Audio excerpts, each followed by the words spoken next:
ലൈബീരിയയിൽ വെച്ച് നമ്മൾ republic day ആഘോഷിച്ചു. അത് ആഘോഷിച്ചത് ഇന്ത്യൻ എംബസിയിൽ വെച്ചായിരുന്നു. ഹിന്ദിക്കാർ, മലയാളികൾ, അങ്ങനെ എല്ലാവരുടെ ഒരുമിച്ചാണ് നമ്മൾ റിപ്പബ്ലിക് ഡേ ആഘോഷിച്ചത്. രാവിലെ 7:30 എല്ലാവരും ഇന്ത്യൻ എംബസിയിൽ എത്തിച്ചേരുകയും 8:15 ഇന്ത്യൻ അംബാസിഡർ വന്ന് പതാക ഉയർത്തുകയും ചെയ്തു. വളരെ മനോഹരമായി നമ്മളത് ആഘോഷിക്കുകയും ചെയ്തു. എല്ലാവരോടും ഒത്തൊരുമയോടെ നിന്നു. അവിടെ ഇന്ത്യക്കാരെന്നോ ലൈബീരിയൻസ് എന്നോ അങ്ങനെ ഒരു വേർതിരിവും ഇല്ലാതെ എല്ലാവരും ഒരുമിച്ച് കൂടി നമ്മുടെ റിപ്പബ്ലിക് ഡേ ആഘോഷിച്ചു. നമ്മൾ ആഘോഷിക്കും നമ്മുടെ ആഘോഷങ്ങൾ അല്ലേ. നമ്മുടെ ഓരോരുത്തർക്കും ഓരോ ആചാരങ്ങളാണ്.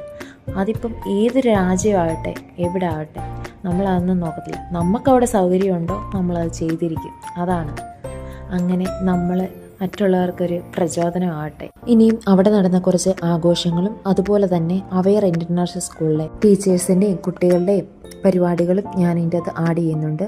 എല്ലാം ഒന്നിനൊന്നിനും മനോഹരമായിരുന്നു.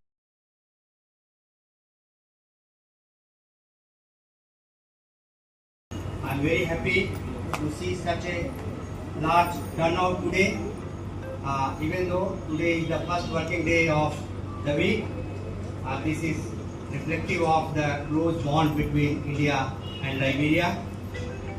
राष्ट्र के नाम संबोधन। मेरे प्यारे देशवासियों,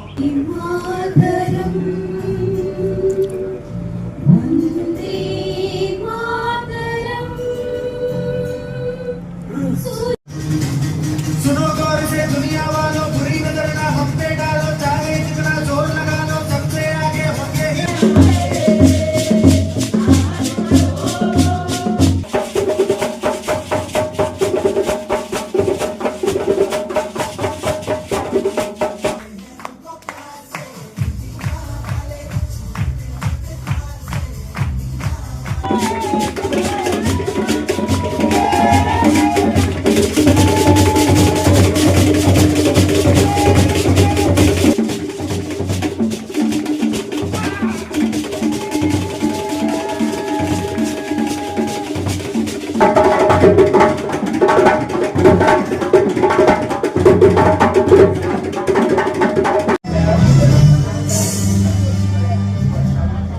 ഒരുപാട് കഴിവുള്ള ആൾക്കാരാണ് ഈ ലൈബീരിയൻസ്. ഫുട്ബോൾ കളിയാണേലും ഡാൻസ് ആണേലും എല്ലാവർക്കും ഒരുപോലെ വഴക്കമുണ്ട്.